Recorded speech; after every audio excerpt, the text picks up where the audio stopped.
Good morning, colleagues. The 9,790th meeting of the Security Council is called to order. The provisional agenda for this meeting is the situation in the Middle East, including the Palestinian question. The agenda is adopted. In accordance with Rule 37 of the Council's Provisional Rules of Procedure, I invite the representative of Israel to participate in this meeting. It is so decided. I propose that the Council invite the permanent observer of the Observer State of Palestine to the United Nations to participate in this meeting, in accordance with the Provisional Rules of Procedure and the previous practice in this regard. There being no objection, it is so decided. The Security Council will now begin its consideration of item 2 of the agenda. Members of the Council have before them document S/2024/835, the text of a draft resolution submitted by Algeria, Ecuador, Guyana, Japan, Malta, Mozambique, Republic of Korea, Sierra Leone, Slovenia and Switzerland. The Council is ready to proceed to the vote on the draft resolution before it, and I now give the floor to those members of the Council who wish to make statements before the vote. I give the floor to Guyana. Thank you, Madam President, for so swiftly facilitating the request to convene this meeting. I have the honor to introduce this draft resolution on behalf of the 10 elected member states of the Security Council, namely Algeria, Ecuador, Japan, Malta, Mozambique, Republic of Korea, Sierra Leone, Slovenia, Switzerland, and my own country, Guyana. The resolution before the Council is the product of several weeks of consultations among all Council members. It was prompted by the Council's deep concern over the catastrophic humanitarian situation in Gaza, including what was unfolding in North Gaza, and the need for an urgent response to that situation. I take this opportunity to thank all delegations for their very constructive stance throughout the negotiations. Your flexibility has allowed us to develop a text which we feel responds to many critical elements of the conflict. Madam President, the text before us recalls the Security Council's primary responsibility to uphold international peace and security and demands an immediate, unconditional, and permanent ceasefire to be respected by all parties, and reiterates the Council's demand for the immediate and unconditional release of all hostages. This is one of the most important provisions of the text, since it addresses some of the most fundamental concerns regarding the ongoing hostilities. The text also demands that the parties comply with their obligations under international law, including international humanitarian law. Emphasis is also placed on the last 4 resolutions adopted by the Council in relation to this conflict, reaffirming the provisions of those resolutions and demanding in particular the full and unconditional implementation of Resolution 2735 adopted in June. Critically, the draft also demands immediate access by the civilian population in the Gaza Strip to basic services and humanitarian assistance indispensable to its survival, while rejecting any effort to starve Palestinians.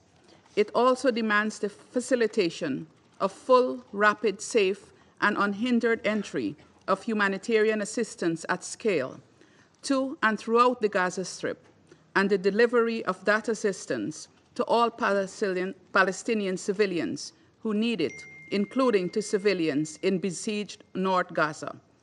The draft resolution acknowledges UNRWA as the backbone of the humanitarian response in Gaza and calls on all parties to enable the agency to carry out its mandate in all areas of operation. Madam President, the text represents a broad consensus achieved on the basis of careful, inclusive, and transparent negotiations.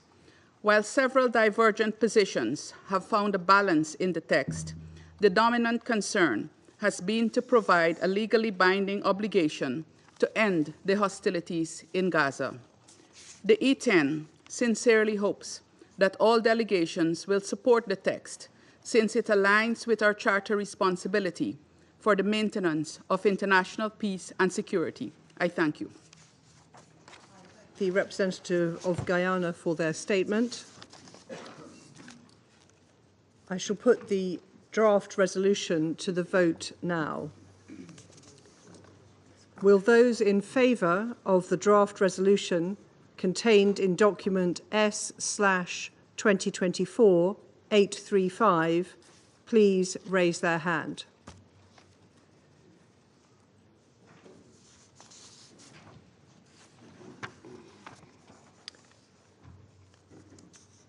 Those against?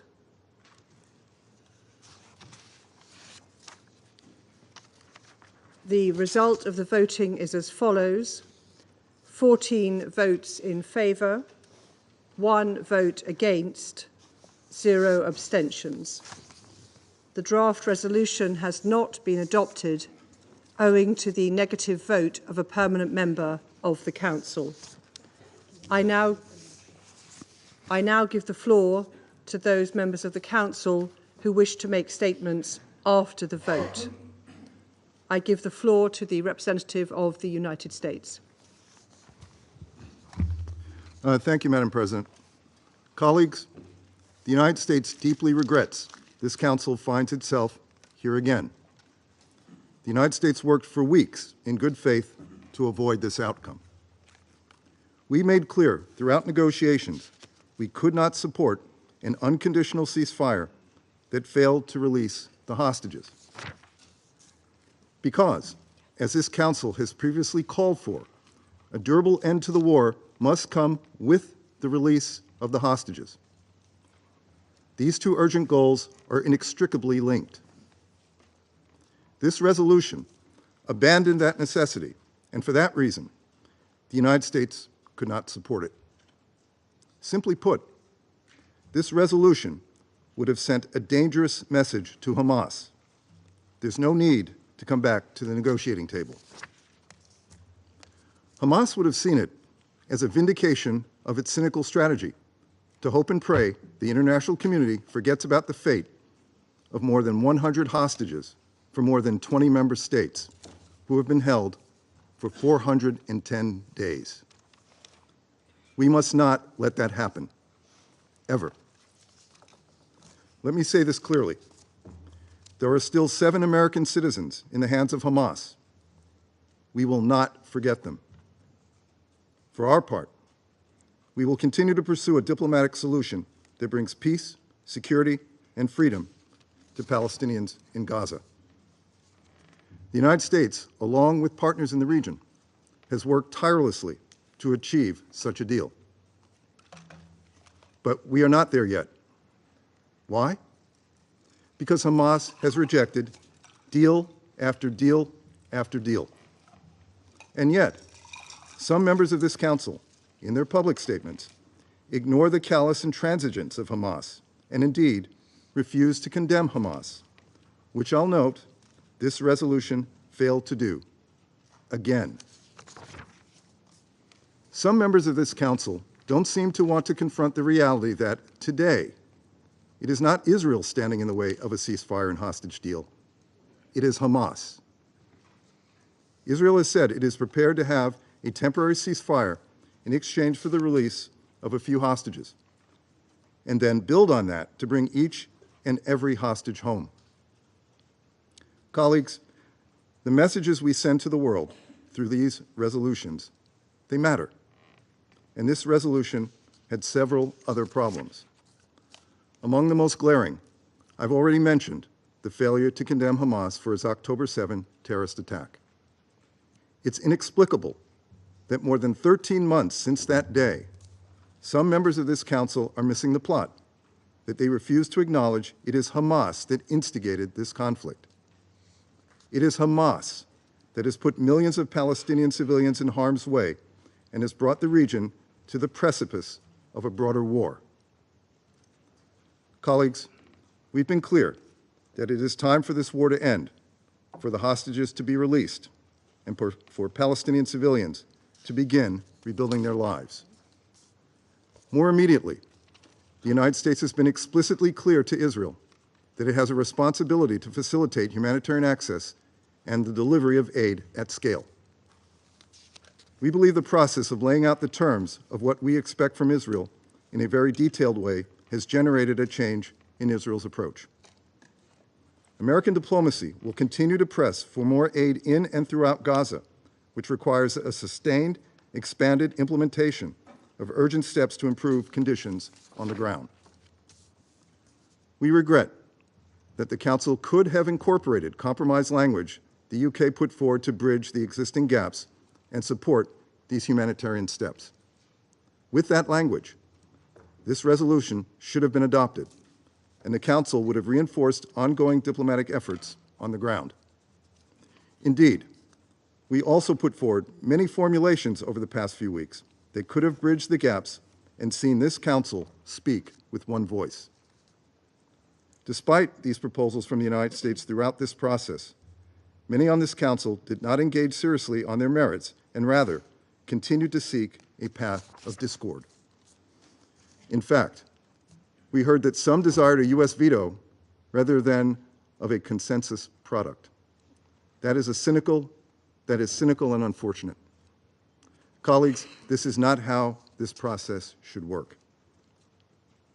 Despite the failure of the Council to reach consensus, and again, I think there was a path available to do so, the United States will keep working to improve the humanitarian situation on the ground, which, as we've said before, requires unhindered access and sustained humanitarian aid flowing into Gaza and reaching all those in need. Colleagues, in closing, let me just note that the United States has taken a very clear position since this war began, which is that Israel had a right to defend itself after the worst slaughter of Jews since the Holocaust. The United States also, over the course of the past year, has done more than any other country to take tangible steps to improve the humanitarian conditions in Gaza, even as the situation remains dire. We have also done more than anyone to work with the government of Israel in an effort to minimize civilian harm over the course of the conflict, and we continue to emphasize to Israel that more must be done to save lives. The United States also continued to work with regional partners to support a revitalized Palestinian Authority that can assume responsibility for governing Gaza and the West Bank. We've encouraged regional integration efforts that would strengthen regional stability and marginalize sources of instability.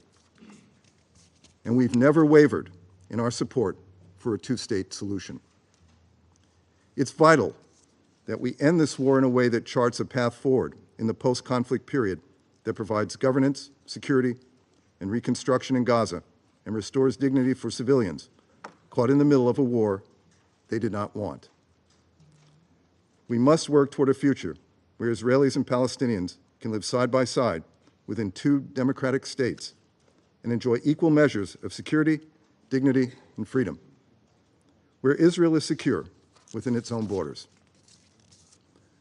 Colleagues, an unconditional ceasefire with Hamas means this Council accepts Hamas retaining power in Gaza. The United States will never accept this. Rather than adopting a resolution that emboldens Hamas, let's instead demand Hamas implement Resolution 2735 without further condition or delay. Let's continue to ensure Israel facilitates additional humanitarian aid into Gaza. And let's work to bring a durable end to the suffering and misery of Hamas's many victims since October 7. This resolution sent the wrong message to the parties, but our actions and diplomacy on the ground will continue to push them in a more positive direction. We invite others on this Council to join us.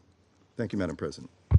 I thank the representative of the United States for their statement, and I now give the floor to the representative of Malta. Thank you, President.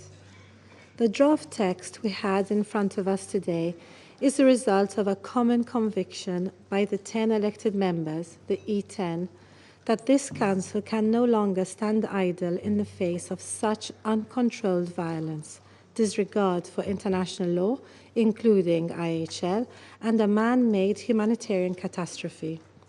We sincerely thank Guyana for diligently coordinating the initiative. Let us be clear. The text we had in front of us today was by no means a maximalist one. It represented the bare minimum of what is needed to begin to address the desperate situation on the ground. It was a genuine effort to bring the Council to speak with one voice on a conflict that risks dragging the entire region over the precipice. It is deeply regretted that, due to the use of the veto, this Council has once again failed to uphold its responsibility to maintain international peace and security. President, as the region continues to descend into further violence, civilians across all sides continue to endure unimaginable suffering. In North Gaza, hungry Palestinian mothers trudge through a destroyed landscape, seeking food and medicine for their malnourished children, while airstrikes and hostilities continue to decimate their land and people. Innocent civilians have been held hostage in squalor by Hamas and other armed groups for over a year. Lebanese and Israeli families along both sides of the Blue Line and beyond have been forcibly displaced and their homes and communities from their homes and communities in an effort to seek safety. These are the consequences of the ongoing failure to secure a peaceful solution to this conflict. The draft resolution would have finally made a clear demand for an immediate, unconditional, and permanent ceasefire in Gaza. It would have demanded that the humanitarian needs of Palestinians in Gaza are urgently met, including for civilians in besieged North Gaza. It would have demanded the immediate and unconditional release of hostages. It would also have sought to call on all parties to enable UNRWA to carry out its mandate as adopted by the General Assembly in the face of grave threats emanating from the recently adopted legislation in Israel. Faced with this Council's failure to adopt a resolution which clearly speaks to these demands, Malta stresses that the parties to the conflict are fully obligated to comply and immediately and effectively implement the relevant existing Council resolutions and the orders of the ICJ. We unequivocally stress that international law, including international humanitarian law and international human rights law, must be respected by all parties. Despite our disappointment due to the result of today's vote, we must not give up. On the contrary, we must redouble our efforts to keep pushing for an immediate and permanent ceasefire in Gaza. The time has come to bring an end to this extraordinary suffering, to restore hope, to give peace a chance. A peace based on a two-state solution in accordance with Security Council resolutions and internationally agreed parameters. Thank you. I thank the representative of Malta for their statement, and I now give the floor to the representative of Algeria.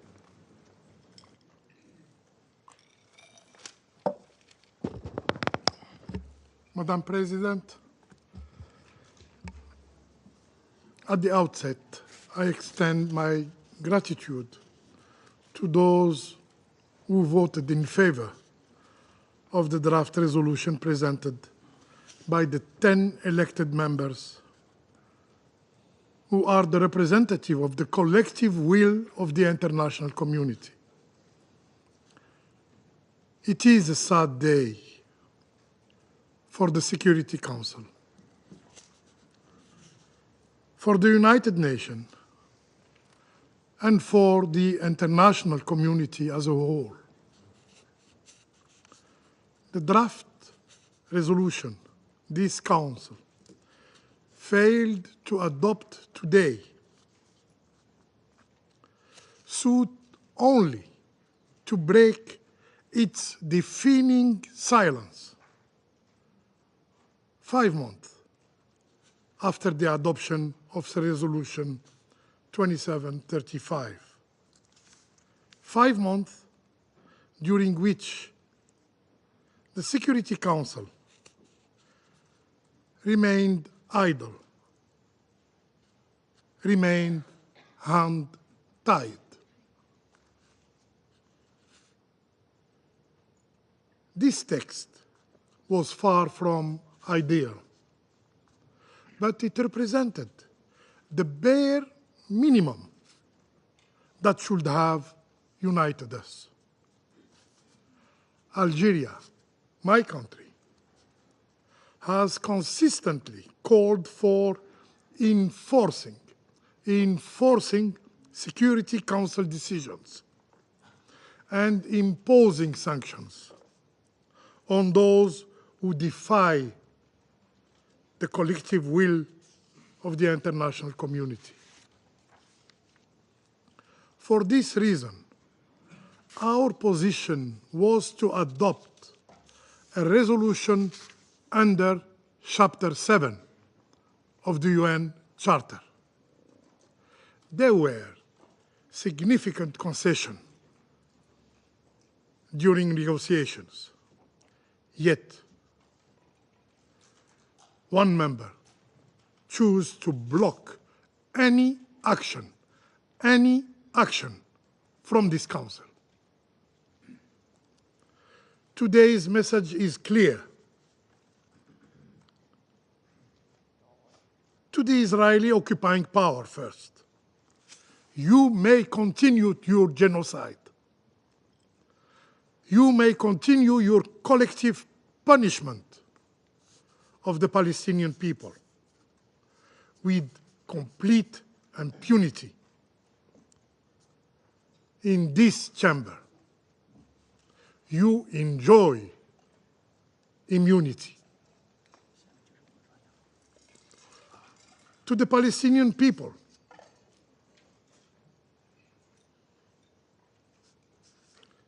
another clear message. While the overwhelming majority of the world stands in solidarity with your plight, tragically, others remain indifferent to your suffering.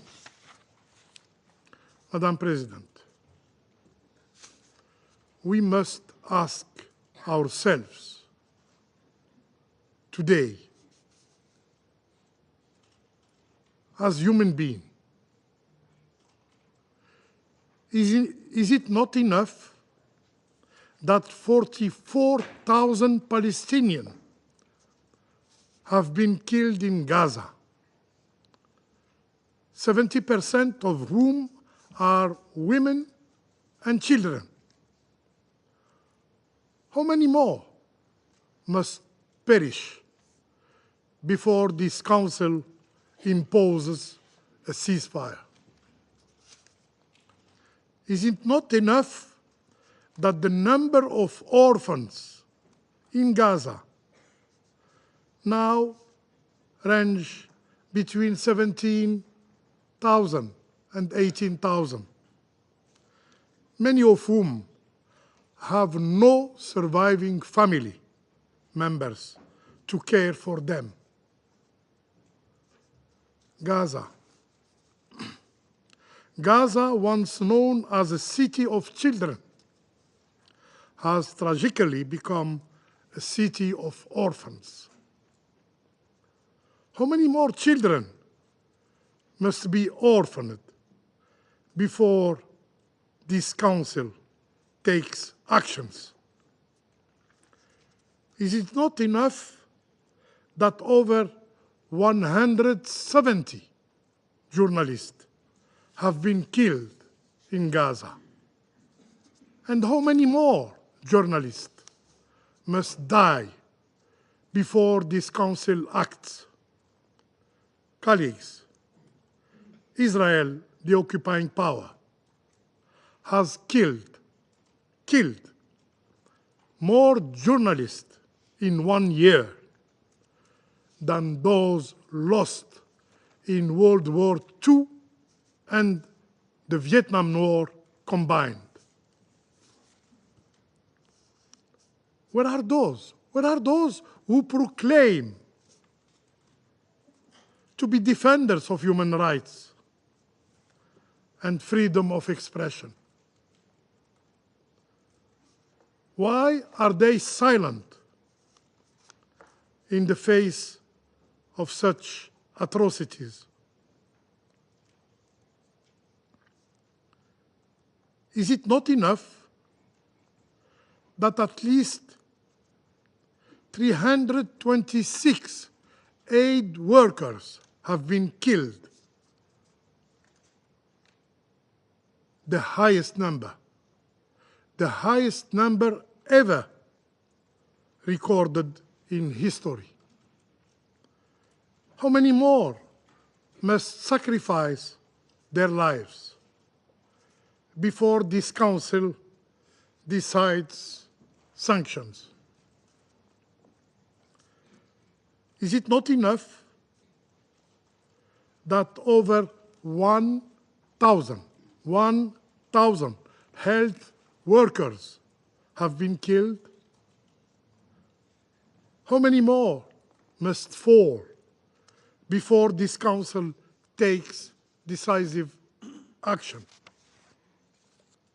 Is it not enough that almost the entire population of Gaza has been forcibly displaced and face famine now, with some already succumbing to hunger? How many more must starve to death before this Council responds? Madam President, in the past year, the Council adopted 4 resolutions. Negotiations were conducted. Calls from every corner of the globe were made. Yet, nothing has stopped the Israeli killing machine in Gaza. And the reason is painfully clear. Israeli leaders operate with the full knowledge that they enjoy impunity. They enjoy immunity. They are certain that this body, the Security Council, tasked with maintaining international peace and security by the UN Charter, will be prevented on acting to halt the genocide. Today,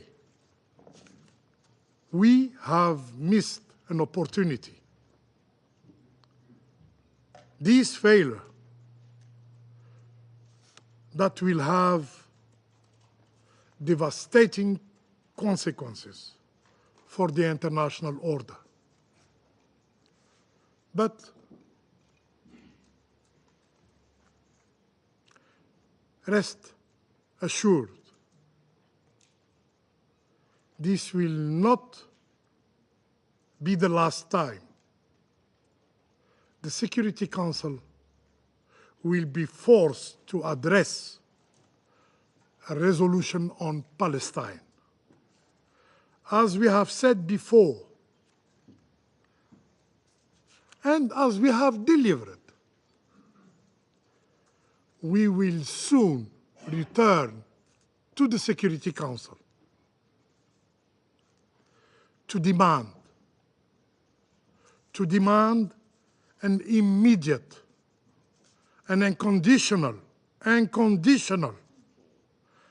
permanent ceasefire in Gaza. And this time, with even a firmer language under Chapter 7 of the UN Charter.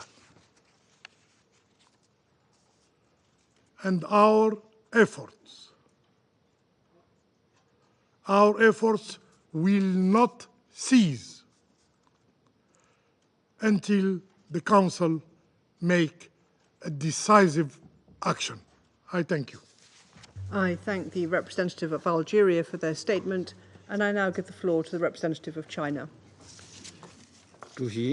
President, China is very disappointed with the result of today's vote. Guyana, Algeria, and the other E10 members of the Council demonstrated maximum amount of sincerity and constructiveness during the consultation of the draft resolution. The U.S. long use of the veto has dashed the hope of the people of Gaza for survival, pushing them further into darkness and desperation. I said during the Council's debate on Monday that every moment will be recorded in history and will be judged by history. We cannot imagine how the vote today, as well as the Security Council's failure to respond to the Gaza's conflict over the past 13 months, can escape the harsh judgment of history. In the future, when looking back, people will find it hard to believe what happened. When the U.S. cast its first veto on 18 October last year, nearly 3,000 civilians had been killed in Gaza. By the time the U.S. cast its second veto, 17,000 people had been killed as a result of Israeli bombardment. With each veto, the death toll in Gaza continued to rise. With the U.S. exercising its veto for the fifth time on April 18th this year, the death toll in Gaza stood at some 34,000. Now that nearly 44,000 people has been killed in Gaza, yet the United States still did not hesitate to use its veto. 44,000. It is not some cold statistics. It could be a miner, a nursing mother, or the breadwinner of a family. The loss of each and every one of them means internal pain for the surviving relatives. People cannot help but to ask, do Palestinian lives mean nothing? Can't the deaths of 44,000 people win even a little bit of sympathy from the United States? How many more people have to die before they wake up from their pretend slumber?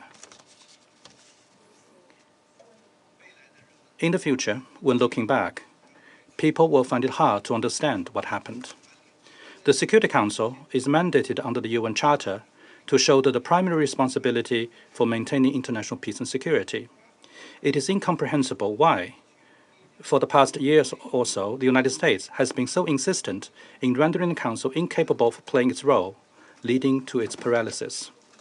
The U.S. claims to be conducting parallel diplomatic efforts and has repeatedly promised that progress would be made soon in the negotiations. It is incomprehensible then why, to date, the so-called diplomatic negotiations has seen no progress. Why is Israel allowed to continue its military operations while consistently putting forth new conditions for negotiations? In the future, when looking back, people will find it inevitable to feel indignant.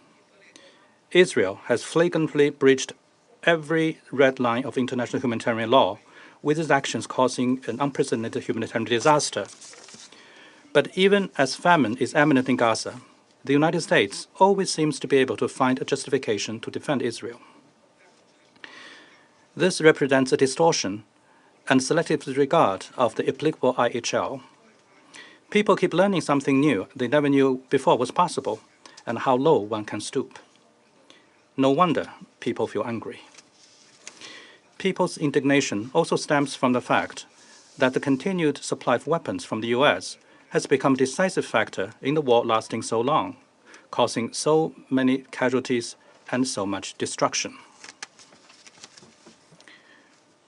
President, The U.S. representative earlier called for the release of hostages in the statement. Our position has been very clear from the beginning. All hostages must be released. An immediate and unconditional ceasefire must be established. Both are important factors. There should be no any conditionality. They cannot be linked to each other. Because facts have shown that Israel's military operations in Gaza have long exceeded the scope of rescuing hostages. Insistence on setting a precondition for ceasefire is tantamount to giving the green light to continuing the war and condoning the continued killing. The repeated use of veto by the United States has reduced the authority of the Security Council and international law to an all-time low, but it is never too late to recognize mistakes made and take corrective actions. We call on the U.S. to take its responsibilities as a permanent member of the Council seriously. The U.S. should stop being passive and evasive, stop dragging its feet deliberately. The U.S. should adopt an attitude accountable to history and support the Council in taking all necessary actions to achieve a ceasefire, save lives, and restore peace. And I thank you, President. I thank the representative of China for their statement, and I now give the floor to the representative of Slovenia. Thank you, Madam President. Madam President, Slovenia voted in favour of the draft resolution, focusing on the demand for an immediate, unconditional and permanent ceasefire. We thank Guyana for the able steering of E10 efforts as the coordinator and the other E10 members for the excellent cooperation in presenting this resolution. Since the start of the war in Gaza more than a year ago, Slovenia has been continuously calling for a strong, united voice from the Council on this issue. We have been supportive of every effort to find that unified response. It is undisputable that this Council is a primary body entrusted with the maintenance of international peace and security. It is the responsibility of every member state to contribute. As an elected member, our sense of responsibility has been growing. The war has brought pain and destruction, confrontations and shockwaves, limitation and attacks on the UN, and violations of international law. From the terrorist attack of Hamas on October 7th, the relentless attacks on civilians and limitation of humanitarian assistance in Gaza, including the siege of northern Gaza and unprecedented obstructions of UNRWA operations, this war represents everything the UN Charter stands against. We regret the veto has been cast. Even more, since this war, was its humanitarian impact and spillover effect, amounts to a serious threat to international peace and security. We deeply appreciate the work done by Egypt, Qatar, and the United States aimed at reaching a ceasefire deal on the ground. As we clearly stated during the adoption of the Resolution 2735, we believe that calls by the international community, efforts by mediators, and those of a bilateral nature are intertwined and should be mutually reinforcing. Madam President, the suffering in Gaza must end. The suffering of people in Palestine, Israel, Lebanon, and in wider region must end. There must be an immediate, unconditional, and permanent ceasefire. Hostages must be released. Humanitarian aid must be scaled up. We have heard countless briefings making it crystal clear. We must act now. It is this Council's responsibility to react to threats to international peace and security. There is an entire generation of children in Gaza that we are failing. They lost their families, their communities, schools, friends, their childhood. This is a war that the Council can and must stop with a united and unequivocal demand for a ceasefire. This is the first step towards achieving a comprehensive solution to the conflict, a first step to give those children a future. Slovenia will support further steps to peace, including an international peace conference and a commitment to global alliance for the implementation of the two-state solution, so that the future generations in Israel and Palestine can live side by side in peace, security, and prosperity. Thank you. I thank the representative of Slovenia for their statement, and I now give the floor to the representative of France.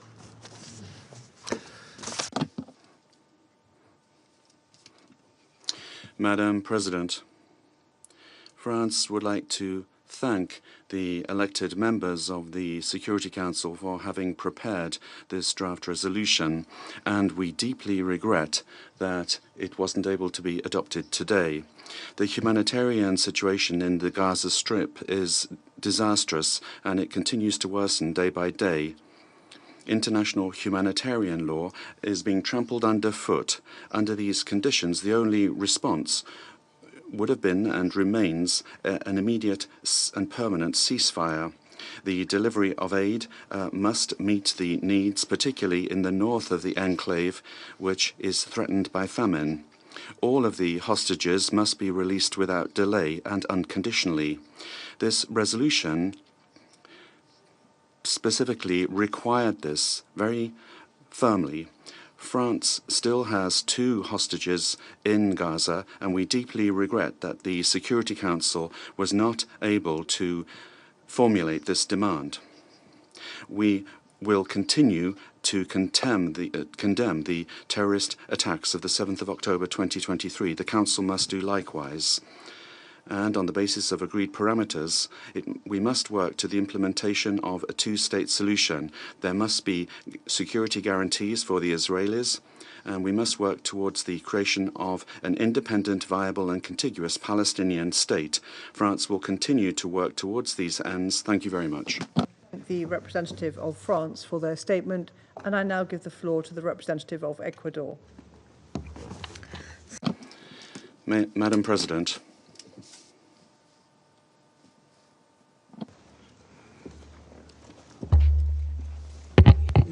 Me disculpo, señora. do forgive me, Madam President. I would like to explain that Ecuador voted in favor of the draft resolution that we have just considered, and we are a co-drafter of this together with the other elected members because we share the feeling of urgency for the Council to act once again to put an end to war, to ensure the release of the hostages held by Hamas, and to attend to the disastrous humanitarian situation facing the civilian population in Gaza, approaching famine. For the second time this year, the E10 accepted the challenge of drafting a text that would be acceptable to all members of the Council, and that would allow it to fulfill its responsibility in the face of a pressing situation. The draft resolution is the outcome of a long process of negotiations in which we saw the participation of all members of the Council, and that was coordinated in a very swift and delicate manner by the delegation of Guyana, and we thank you for that. The text that we considered was asking the Council to require an immediate ceasefire, the release of hostages, and the urgent delivery of humanitarian assistance for the civilian population. These demands are shared by an overwhelming majority of the members of this organization. Other elements of great urgency and importance were also included in the draft resolution, such as the need to implement the current resolutions that were adopted in previous months and to meet the standards of international humanitarian law. The text also contains a condemnation of all terrorist acts, which implicitly includes those that have been committed by Hamas on the 7th of October 2023 and the taking of hostages. My delegation once again deplores these barbaric acts, the immediate cause of the war that has now laid waste to Gaza. In such a complex situation, a perfect situation in everyone's eyes is impossible to attain. Ecuador, for example, would have preferred to adopt a resolution that would also contain an explicit condemnation of the terrorist attacks of the 7th of October. However, the 14 votes in favor are a clear indication that the draft resolution that was put for consideration of the Council is timely and appropriate, and it's regrettable that it has not been adopted due to the negative vote of a permanent member of the Council. I thank you. I thank the representative of Ecuador for their statement, and I now give the floor to the representative of Sierra Leone. Thank you, Madam President. We thank Guyana, the coordinator of the E10 on the resolution on the situation in Gaza, for their commendable and tireless efforts in facilitating the negotiations. We thank all Council members for their engagement and flexibility in the negotiations. Sierra Leone voted in favor of the E10 resolution on the situation in Gaza in order to have a ceasefire and, more importantly, to save lives. We therefore deeply regret that the resolution was not adopted, even though 40 members of the Council, an overwhelming majority, voted for its adoption. 13 months into the conflict in the Gaza Strip, with over 43,500 deaths, hundreds of thousands injured, and about 1.7 million internally displaced persons, with women, children, and young people bearing the brunt of the conflict, it is long overdue for the Security Council, as guided by the Charter of the United Nations, to take an appropriate step to end the carnage in the Gaza Strip. While we recognize the tireless efforts displayed by this Council in adopting 4 resolutions so far, namely 2712, 2720, 2728, and 2735, it is regrettable that the parties to the conflict have failed to fully comply with their respective provisions. The adoption of Resolution 2735 on 10th June 2024 had ushered in renewed optimism that through diplomatic efforts, a deal could be agreed upon that will achieve a ceasefire between Israel and Hamas, ensure the release of hostages, guarantee the effective distribution of humanitarian assistance at scale throughout the Gaza Strip, and establish the framework for the reconstruction of Gaza and commence the process for the actualization of the two-state solution. Unfortunately, this process has been slow without any tangible progress, and every day that elapses, we witness more deaths and suffering. For this reason, and the many horrific humanitarian and security reports and briefings on the situation in the Gaza Strip, Sierra Leone joined the E10 initiative to have a text that clearly demands for an immediate and unconditional ceasefire and the immediate and unconditional release of all hostages. The text further called for compliance with obligations under international law, access by the civilian population in the Gaza Strip to basic services and humanitarian assistance indispensable for their survival, while acknowledging UNRWA's role in facilitating and distributing aid to civilians. An adoption of this text could have compelled the parties to the conflict to fulfill their legal, political, moral, and humanitarian obligations to the civilians in the Gaza Strip and the hostages held by Hamas since the 7th October 2023. It could have been a path to justice and an enforcement of accountability. It would have allowed this Council the opportunity to affirm its role and unite its strength to save humanity from destruction. Nevertheless, we will not despair, and so Sierra Leone remains committed to supporting any credible and serious political and diplomatic efforts that will finally address this protracted conflict. I thank you. I thank the representative of Sierra Leone for their statement, and I now give the floor to the representative of the Russian Federation. Madam President, we thank Guyana and other elected members of the Council for the courage they've shown and for their efforts to move today's draft resolution forward. We supported the document, and we pay tribute to those responsible members of the Council who, just like us, understand that there's a need to have the speediest and unconditional ceasefire in Gaza as a gauge for general stabilization in the region. And now I would like my colleagues to listen very carefully to the following part of my statement. And once I finish, I'll explain why. It is shocking that the U.S. has vetoed an effort to save the lives of Palestinians and Israelis, though perhaps we shouldn't be surprised about it. For months, the United States has obstructed and obfuscated, standing in the way of the Council action to address the catastrophic situation in Gaza and playing on one side of the conflict to advance its own political objectives at the expense of Palestinian lives. Today, the Council would have come together to call for a comprehensive ceasefire, protection of civilians, and solution to the whole complex of humanitarian problems faced by the Palestinians.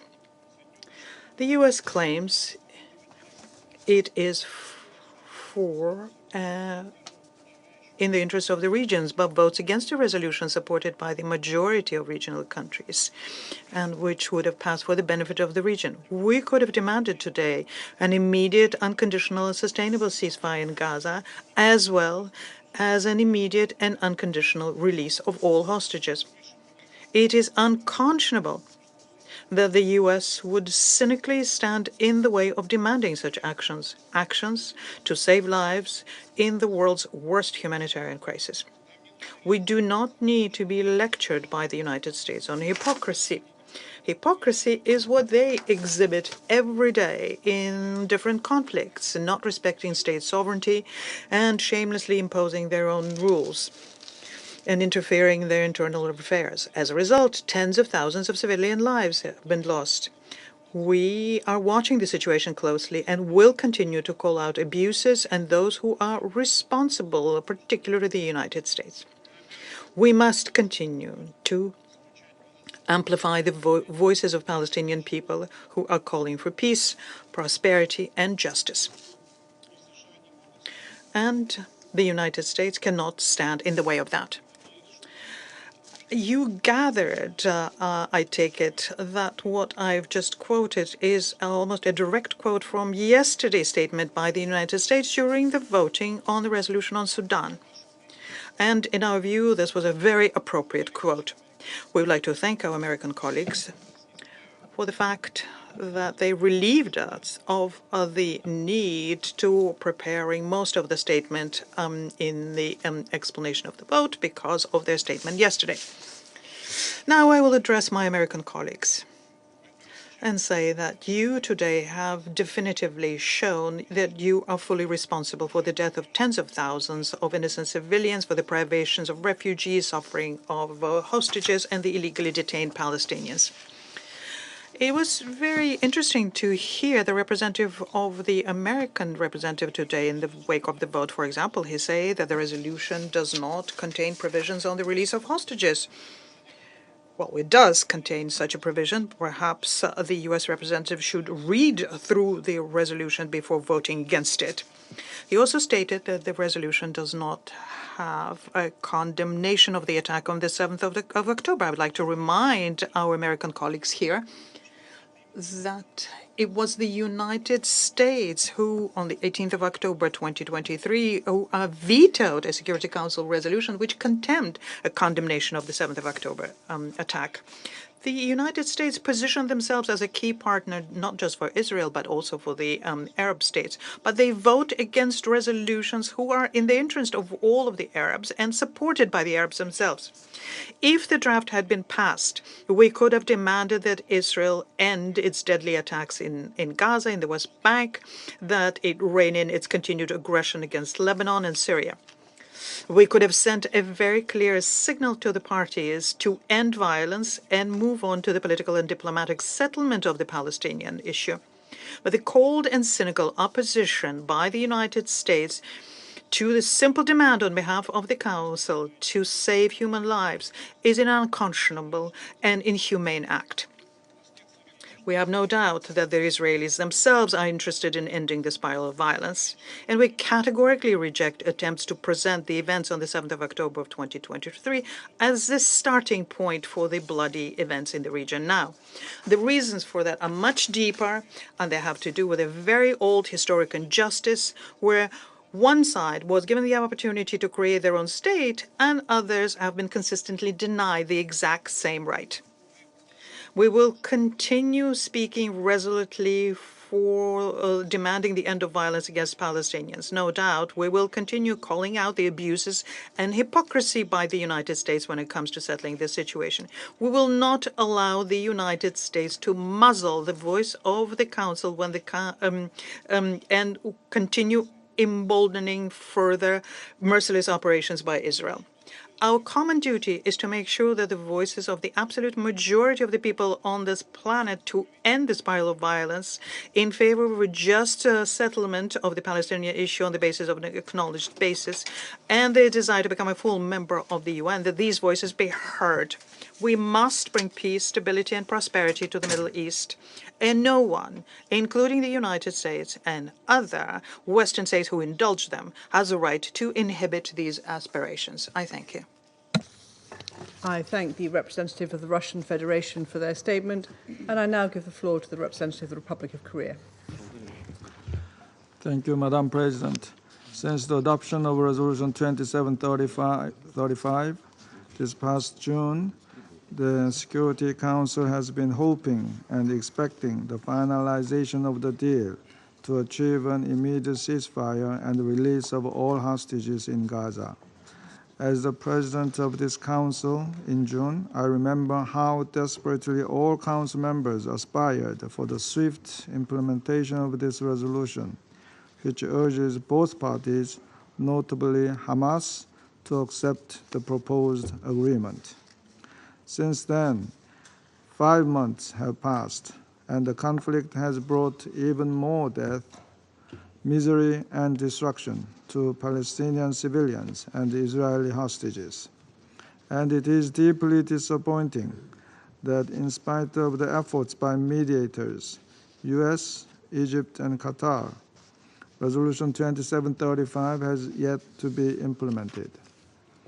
The Republic of Korea still hopes that those diplomatic efforts will lead to a fruitful outcome that accomplishes an immediate ceasefire along with the release of all hostages. Madam President, as repeatedly pointed out, under this ceaseless armed conflict in Gaza, humanitarian efforts cannot deliver substantive results. An immediate ceasefire is not only an option, it is the only way to save lives in Gaza. This is why the 10 elected members of the Council, including the Republic of Korea, commenced a new initiative demanding an immediate, unconditional, and permanent ceasefire in Gaza, and in parallel, demanding an immediate and unconditional release of all hostages. It is regrettable that the draft resolution could not garner the support needed to be adopted today. However, we do believe that all members of the Security Council agree on the imperative of an immediate ceasefire in Gaza, though members may have different views on how to arrive at the goal. Thus, the Republic of Korea will not lose hope for a ceasefire and the release of all hostages at the earliest possible juncture. I thank you, Madam President. I thank the representative of the Republic of Korea for their statement, and I now give the floor to the representative of Japan. Thank you, Madam President. At the outset, let me express appreciation to Guyana for its important role in pushing forward this important initiative for resolution.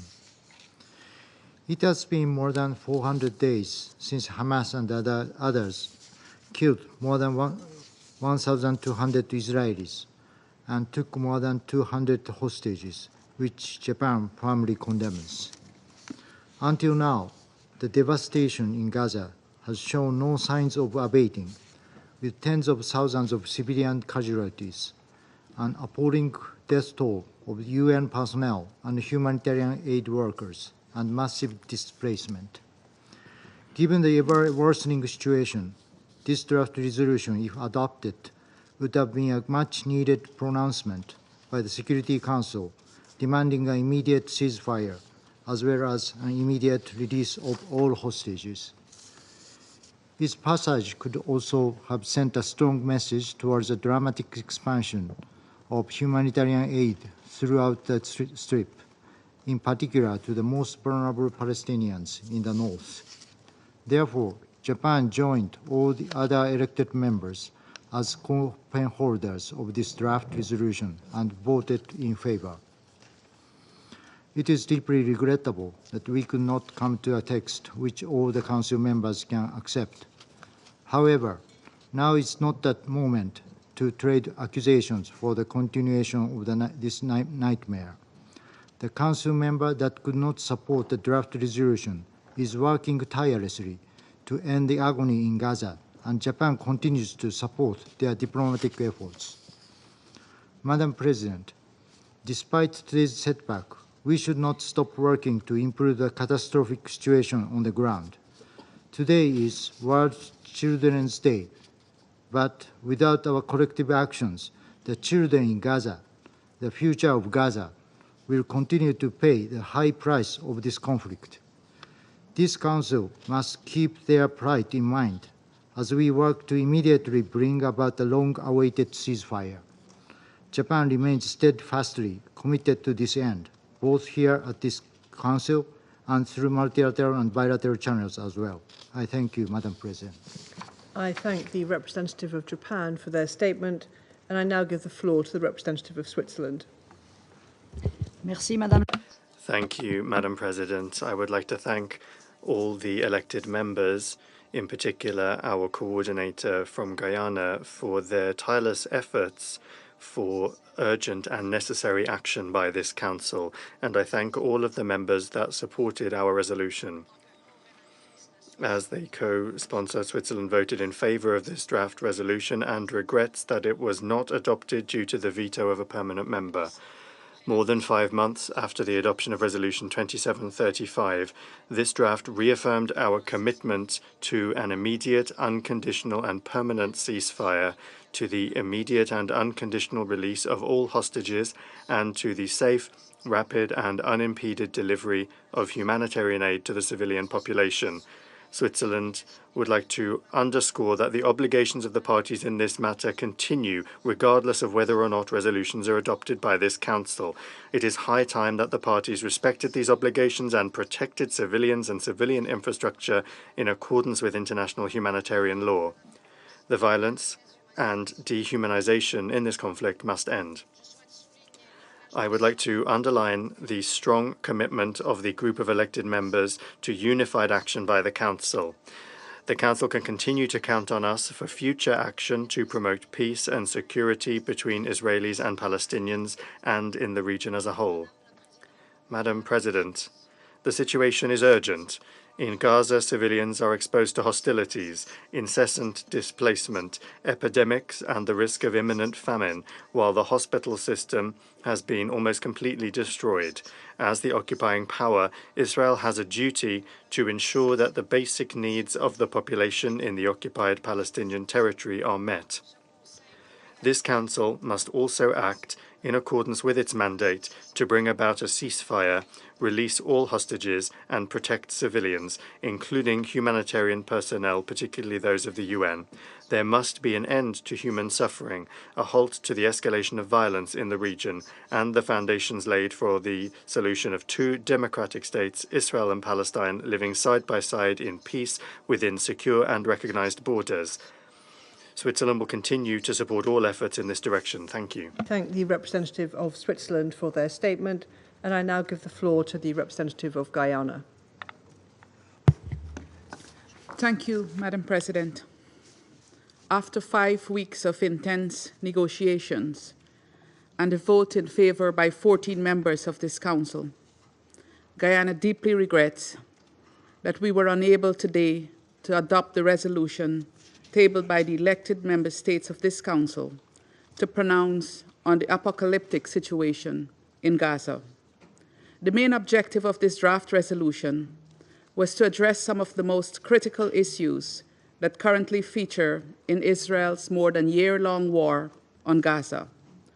Those critical issues include the ongoing atrocities of a scale and intensity that caused the death toll to climb on a daily basis and which has now surpassed 43,000. The continued captivity of persons taken from Israel in the brutal attack of 7th of October and the humanitarian situation that appears to have reached its nadir, but then still worsens in unimaginable ways. The resolution just considered responded to these critical issues, building on the legally binding framework that the Council had established through the 4 previous resolutions adopted since 7th of October. Importantly, this resolution would have gone further by adding several critical dimensions to that framework. Those include, for the first time, an unequivocal call for an immediate, unconditional, and permanent ceasefire in Gaza, an affirmation of the centrality of UNRWA's role in the humanitarian response in Gaza, as well as an affirmation that respect for the International Court of Justice and its functions is essential to international law and justice, and to an international order based on the rule of law. Contemplating the end of the war and the mammoth investments that would be required for reconstruction, the resolution sought to make a contribution to day-after planning by requesting the Secretary General to prepare a comprehensive report which would include a needs assessment for Gaza in the short, medium, and long term. It is deeply disappointing, therefore, that these constructive contributions could not be added to the legally binding framework already in place on the war in Gaza. Madam President, many have said that the ongoing annihilation of the Palestinian people is a major stain on our collective human conscience. Today, the Council had the opportunity to begin erasing that stain by demanding an immediate, unconditional, and permanent ceasefire. But despite our best efforts and the almost universal support to go in that direction, the Council was again hamstrung by a veto. Guyana hopes that the inability of the Council to adopt this resolution will not be seen by those who want to continue this war as a license to continue killing, starving, and maiming innocent civilians. Madam President, the continuation of sheer misery cannot and must not be the fate of Palestinians. Their suffering must end. They need to see the seeds of peace being planted by this Council. They need to see that this Security Council is giving peace a chance. That hope was dashed today, but it has not been eclipsed. Guyana will continue to work with fellow Council members to try to achieve tomorrow what we could not achieve today. Not trying is simply not an option. I thank you. I thank the representative of Guyana for their statement. I shall now make a statement in my capacity as the representative of the United Kingdom. I'd like to start by thanking Guyana and the E10 for their tireless work on this resolution. The United Kingdom voted for this resolution as an expression of our determination to end this war, stop the suffering in Gaza, and secure the immediate release of the hostages. The UK remains resolute in our call for an immediate ceasefire, the immediate release of all hostages cruelly held by Hamas since the 7th of October 2023, and urgent action to address the humanitarian crisis. The deterioration of the humanitarian situation in Gaza is catastrophic and unacceptable. All of Gaza is at the risk of famine, and in some areas, this is likely to be imminent. Yet the aid reaching civilians remains entirely insufficient to mitigate this unfolding disaster. The unthinkable hardship that civilians are already facing in Gaza is set to get even worse as winter approaches. Israel must take urgent action to alleviate this crisis. International humanitarian law must be respected by all sides. We regret that the Council was unable to reach consensus on this issue.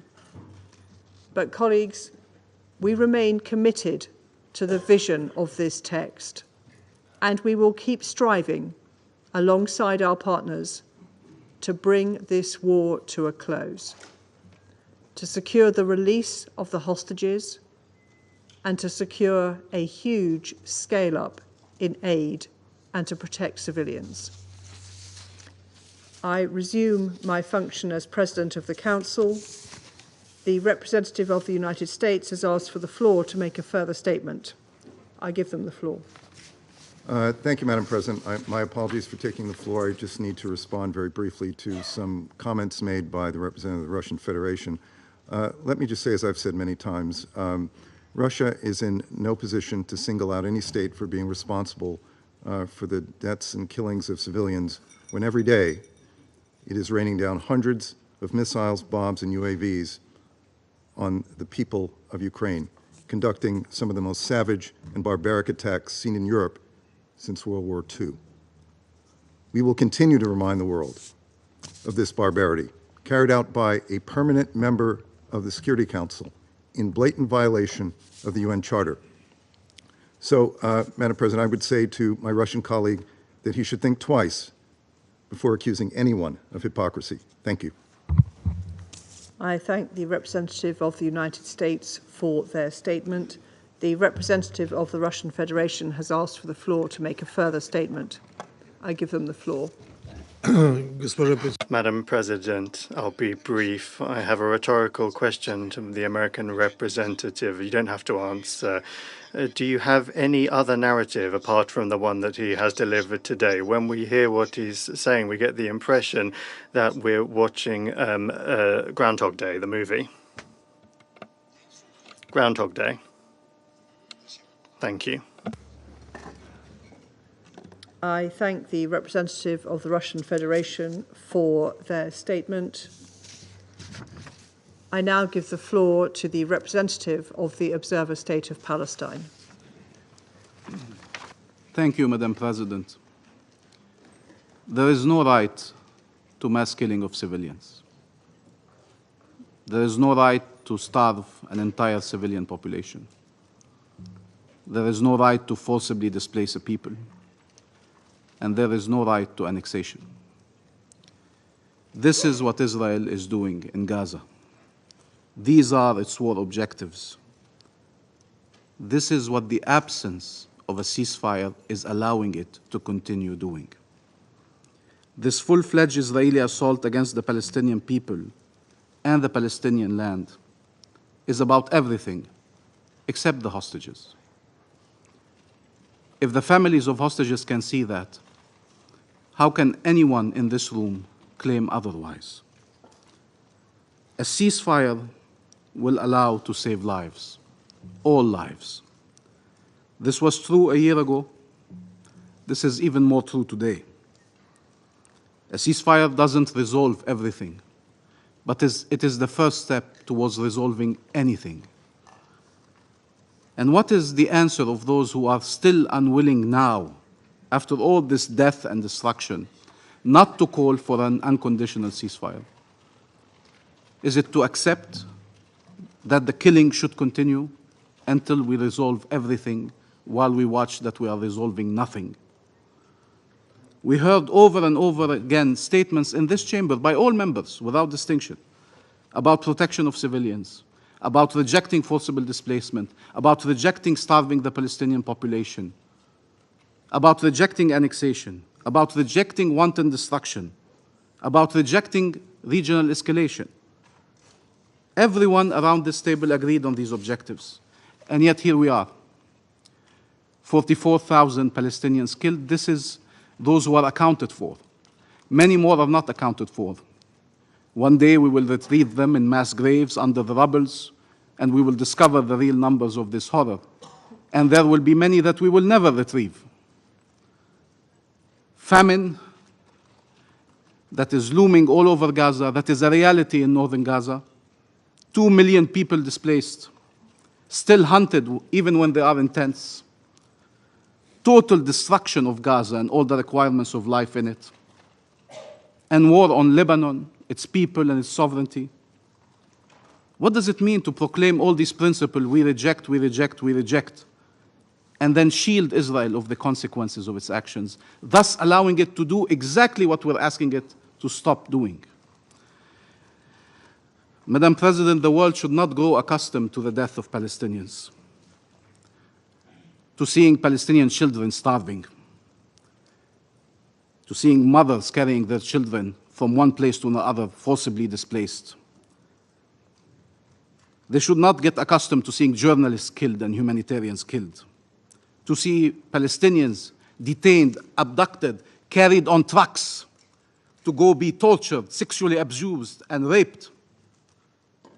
The fact we are Palestinians does not make that less shocking or less outrageous. Maybe for some we have the wrong nationality, the wrong faith, the wrong skin color. But we are humans, and we should be treated as such. Is there a UN charter for Israel that is different from the charter you all have?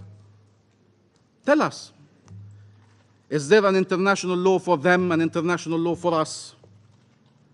Do they have the right to kill, and the only right we have is to die? What the hell does Israel need to do more for this council to act under Chapter 7? What more can they do for this council to act under Chapter 7? Or will this council be the last place on earth that cannot recognize a threat to peace when they see it? When it is so glaring, so undeniable? You are witnessing the attempt to annihilate a nation, destroy a nation. It is not even hidden. It is in plain sight. And yet the very tools designed to respond to these situations are not being used. So which one is it? Are Palestinian lives not worth saving? Or does Israel have a license to kill? Can this council only adopt resolutions and then witness their blatant breach? This self-inflicted powerlessness has to stop. And like Algeria, we repeat, the resolutions of this council are binding. Their role is to be enforced.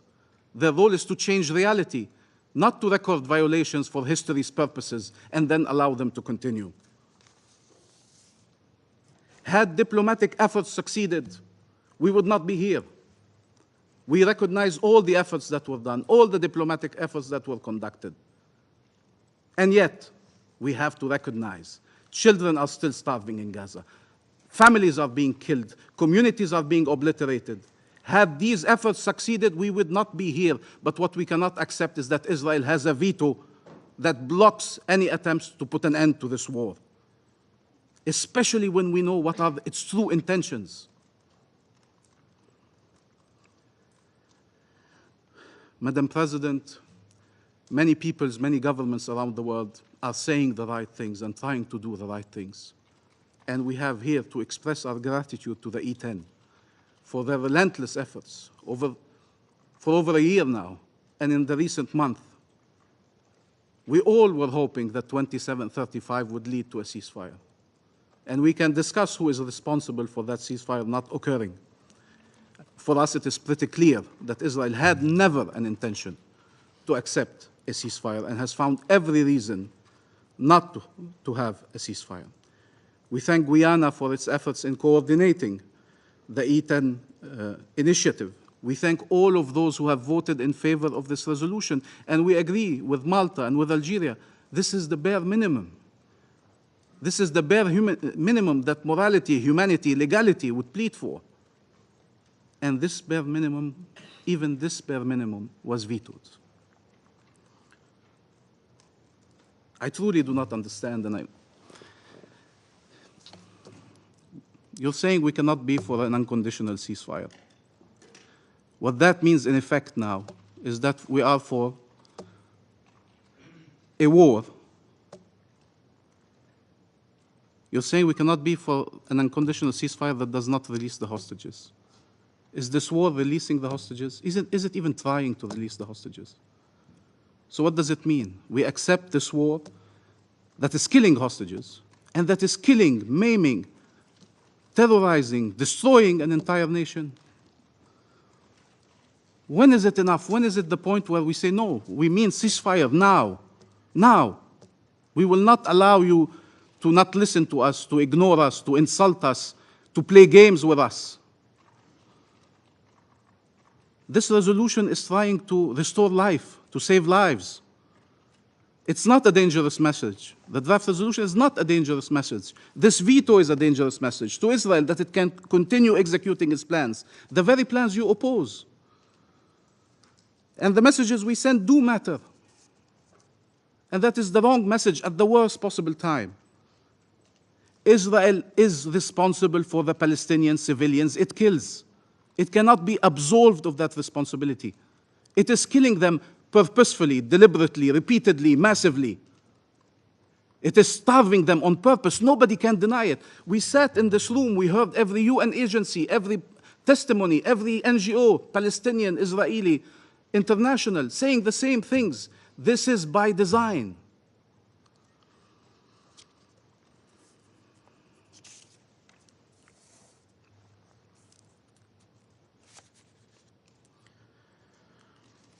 What does it mean that release of the hostages should be unconditional? This is what the Council has said repeatedly now for a year.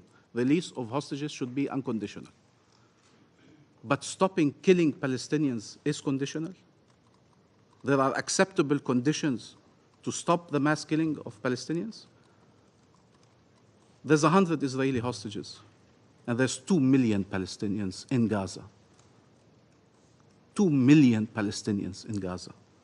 They deserve better. They deserve respect for their lives, for their suffering. Israel will always claim conditions have not been met because its plans require it to continue this war, to annex the land and destroy the people. And therefore, we can no longer accept its conditions. 14 months, and we are still debating if a genocide must be stopped. There's no justification whatsoever for vetoing a resolution trying to stop atrocities. No justification for that. Madam President, one day someone will dig up these meetings, the records of them, will see us pleading for the lives of our people over and over and over and over again. And they will try to understand why our calls were not heeded. They will look at the people who sat around this table and spoke and addressed you from all over the world to call on the Council to take action. They will read what everybody here has said, and then they will wonder how a genocide displayed on TVs known to the whole world was able to continue for this long. They will wonder if the whole world is against the mass killing, against the displacement, against the starvation, against the annexation, how come they all occurred? It is because we are allowed to speak about the rules, but not to enforce them. Because we can regret and reject, but not act. There are many states now stepping up to change this reality. We call on all states and all peoples to stand for life, for freedom, and for peace. We are out of time. We repeat, we are against harming any civilians. And we have more than our share of grievances. We could have sat here and tried to justify harming civilians. We never did, not one day. And we're still sitting here after tens of thousands of our people have been killed, many have been detained, all have been traumatized, all have been displaced. We have many reasons to say otherwise, and yet we remain steadfast. There is no reason to harm civilians, regardless of their nationality, their origin, regardless of the circumstances. But our civilians, what about our civilians? They are worthy of protection. Their lives should be saved. People cannot sit and demand Palestinian pacifism under all circumstances and enable Israeli militarism. That cannot be done. Either you believe violence is an impasse, you believe there are no military solutions, and then you act for peaceful ones and reject military ones, or you let it be military. We are for a peaceful path. Even after all that has happened, we are for a peaceful path. Help us chart it, not block it. Stop them. Help us. You would be helping Palestinians and Israelis in our region and the world. Madam President, there is a world out there where Palestinian children are able to grow. We are not born to be occupied and killed and displaced. That's not our destiny, that's not our fate. There is a world where we could live and grow and see our children grow with no occupation, no bombs, no tents, no settlements, no walls, no military checkpoints, no prisons, no constant humiliation, no oppression, no house demolished, no amputations, no pain and no agony. That world can exist today if we were to act. And the fact we are not means that many, many more Palestinians will suffer and others will suffer. We are trying to get there. We are trying to find a path that leads us there, to freedom, to life, and to peace. That should be our common objective. There is a world where there's no war in the Middle East, where Palestinians and Israeli civilians go about their lives, where maybe they can look confidently towards the future and even envisage more bridges between them, where our region unleashes its true and full potential for the benefit of all states and all peoples. It's this future that is being destroyed before our very eyes. And the entire Palestinian civilian population is the primary victim. Madam President, we call on the General Assembly to uphold the responsibilities that the Council has failed to uphold, owing to the US veto. We call on all states to use all available tools to stop the massacres. What this resolution was calling for is an unconditional end to massacres, and that is always worth supporting. I thank the representative of the Observer State of Palestine for his statement. I now give the floor to the representative of Israel. Thank you, Madam President. Before I start, I've listened to your speech very carefully, and you mentioned a future with no pain, no suffering, but you haven't mentioned one word during your speech, and I've listened very carefully. What about Hamas? You have to include in your speech a future for Gaza is a future with no Hamas. You cannot describe a world or reality and not mentioning the reason why we are sitting in this room today, the brutality of Hamas and the pain that the people of Gaza are suffering because of Hamas. Madam President, today most of the members of this council failed. They betrayed their own principles, their responsibilities to the innocent, and their duty to uphold justice. The resolution brought before this chamber was not a path to peace. It was a roadmap to more terror, more suffering, and more bloodshed. Many of you attempted to pass this injustice. We thank the United States for exercising its veto, for standing on the side of morality and justice, for refusing to abandon the hostages and their families. The text ignored the suffering of the 101 innocent hostages still held by Hamas in Gaza. Had it passed today, this Council would have sent a message to the world that terrorists can act with impunity, that the United Nations will shield and surrender to murderers, rapists, and kidnappers, rather than holding them accountable.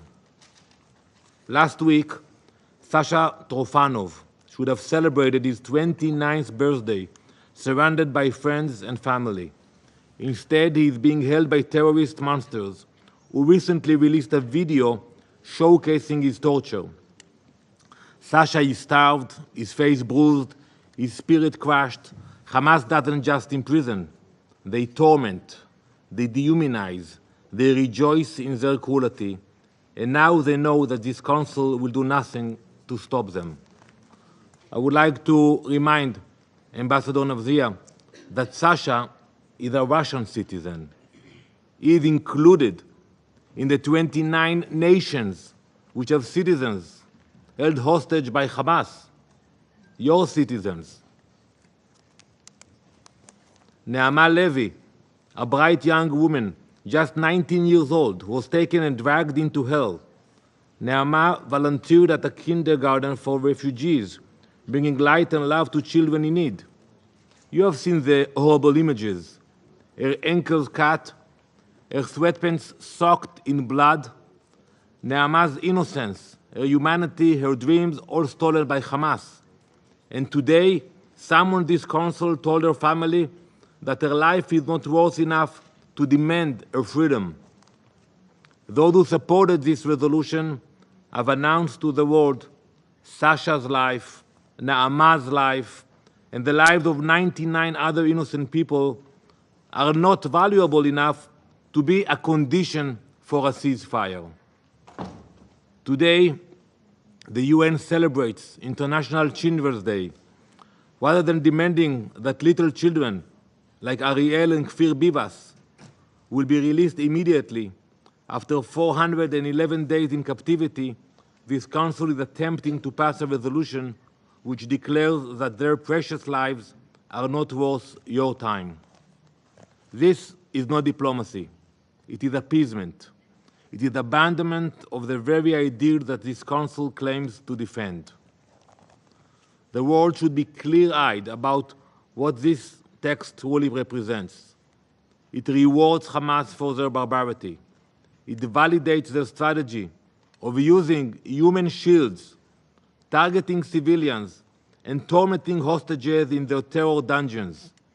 It would have set a horrifying precedent that terrorism pays, that violence is met not with condemnation, but with concessions. Why you couldn't agree about condemnation of Hamas? You mentioned you worked tirelessly about drafting this resolution. Couldn't you sit down, the 14 countries who voted for that, and agree about a condemnation in this resolution? Like one line? We condemn the atrocities of Hamas? Was it so difficult? This Council has already adopted 4 resolutions demanding the release of the hostages. Hamas has ignored every one of them. Why wouldn't they? They have faced no consequences for their crimes, no repercussions for their atrocities, no accountability for their barbarity. Madam President, the loss of civilian life in Gaza is a tragedy. But it is a tragedy authored by Hamas. They started this war. You have to say it. You have to say that they started it on October 7th. We are not here because we wanted to be here. They have held innocent Israelis hostage for over 400 days, with no sign of life or humanitarian access. They use Palestinian civilians as human shields. If this Council fails to place the blame on the terrorists, it only emboldens them further. Israel will continue to defend itself. We will never abandon our hostages. And you have to understand that. Look at your values and understand why. We will never forget them, and we will never stop fighting for their freedom. If Hamas were to release the hostages and surrender their weapons, not one more shot would need to be fired. But until that day comes, Israel will do whatever it takes to protect its people and bring our loved ones home. Today, this Council had the opportunity to stand on the side of justice, decency, and humanity. If not for the United States, it would have chosen appeasement, to reward terror and abandon the innocent. History will remember this vote. It will remember who stood with the hostages, the victims, and the principles of peace, and who betrayed them to shield terrorists. Thank you, Madam President. I thank the representative of Israel for their statement. There are no more names inscribed on the list of speakers. The meeting is adjourned.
It's balanced?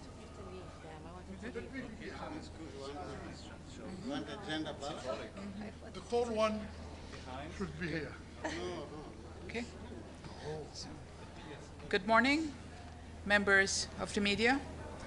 I'm honored to make this statement on behalf of the 10 elected members of the Security Council, namely Algeria, Ecuador, Japan, Malta, Mozambique, Republic of Korea, Sierra Leone, Slovenia, Switzerland, and my own country, Guyana. Today, a resolution drafted by the E10 member states was tabled for adoption by the Security Council to address the catastrophic humanitarian situation in the Gaza Strip. The resolution was developed over a 5-week period, during which the E10 demonstrated great flexibility to reach consensus in the Council. At the time that the decision was taken to develop this draft, 4 months had elapsed since the passage of Resolution 2735.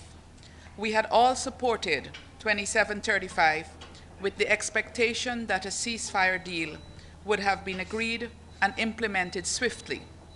Therefore, in the context of a rapidly increasing death toll and widespread injury, destruction, and forced displacement in the Gaza Strip, we, the E10, concluded that any new resolution by the Council should go further than the last 4 resolutions in relation to the conflict in Gaza. Importantly, our delegations acknowledged the significance of unequivocally demanding an immediate, unconditional, and permanent ceasefire, while also reiterating the demand for the immediate and unconditional release of all hostages. We are therefore deeply disappointed that the text was not adopted. Notwithstanding the non-adoption of the draft resolution that we put forward, the E10 is using this platform today to underscore 3 key messages. First, the war in Gaza must end immediately, unconditionally, and permanently, and all remaining hostages must be immediately and unconditionally released. Second, there must be full, rapid, safe, and unhindered entry of humanitarian assistance at scale to and throughout the Gaza Strip, so that Palestinian civilians can secure the relief they urgently need. In this regard, we also stress that UNRWA is the backbone of the humanitarian response in Gaza, and we call on all parties to enable the agency to carry out its vital mandate. Third, the parties must abide by their obligations under international law, including international humanitarian law and international human rights law, particularly with regard to the protection of civilians and civilian infrastructure, the treatment of detainees, and the delivery of humanitarian aid. Our collective efforts to end the hostilities will not stop. Once more, the E10 is underscoring to the international community, and more importantly, to the hundreds of thousands of innocent civilians who continue to bear the cost of these hostilities, as well as those still held hostage and their loved ones, that we are deeply conscious that the Security Council bears the primary responsibility for the maintenance of international peace. We are deeply committed to this responsibility and will continue our best efforts to try to facilitate Council unity on this critical matter. Too many lives have already been lost. I thank you. Ambassador, should I do with China Central Television? Now it's the 5th time that U.S. vetoed the draft resolution calling for ceasefire. What now? What are we going to have in the Security Council? What is the way out? Thank you. We will continue our efforts. Thank you. Do you think Israel is committing genocide in Gaza? You can decide.